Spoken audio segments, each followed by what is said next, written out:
Hey everyone, my name is Tia Chia and welcome to the Heart's Native Town. Today we are privileged to have a special guest with us today. His name is Mitchell Woolley, who is the president of Ally on campus. So Mitchell, we live in a pretty hyper heterosexual society, and there's this misconception that there's only one type of sexual orientation, which is heterosexuality. So can you kind of provide us with an overview of the alphabet soup of sexual orientation? Starting with the alphabet soup, Okay. we start off with L. Okay.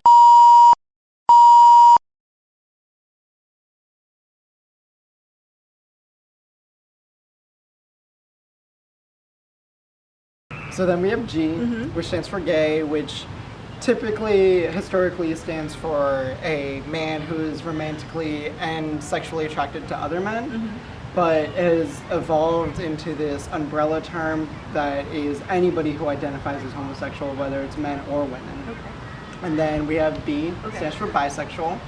So that is somebody who likes both sexes. So man who likes women and men, and vice versa for women.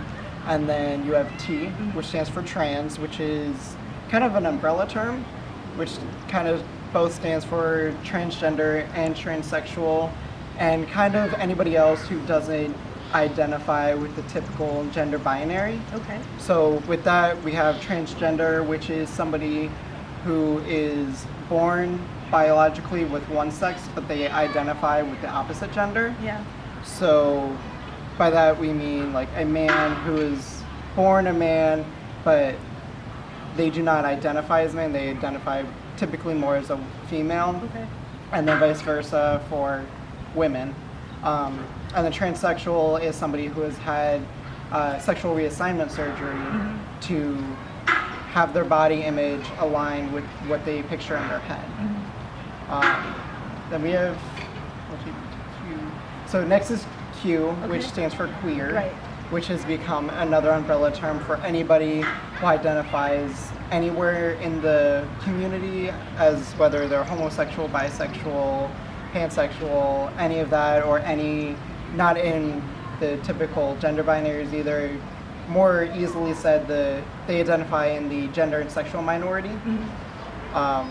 So that's been kind of a reclaimed term that now isn't so much offensive as long as it's used as an adjective and not a noun. So Right. you can't call somebody a queer, but you can say somebody is queer. Gotcha.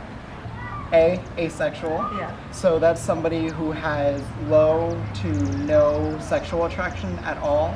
Not to be mistaken with romantic attraction, because sexual and romantic attraction are completely separate. So somebody can be asexual but still long to be in a committed long-term relationship. They just don't have any kind of same sexual attraction that normal people have. And that comes in varied degrees. A lot of people think that if somebody's asexual, they're not going to do any kind of sexual acts ever. And one of my friends, she's actually asexual. She talks about it all the time, that asexuals, just because they don't find sexual attraction in people, like, they still will have sex and they will like having sex, or they will masturbate and they will like that.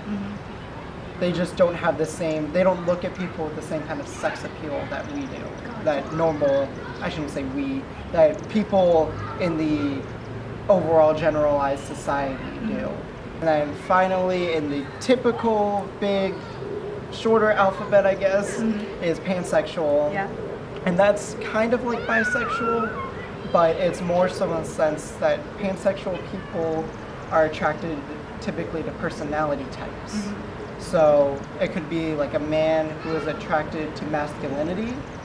So one of my friends, the way that he always says it is he's pansexual and attracted to masculine personalities, so typically more so attracted to men, but also the way he always says it is he's attracted to like the singer Pink, because she's really masculine. It's not so much body parts and genitalia that it is just being attracted to the personalities.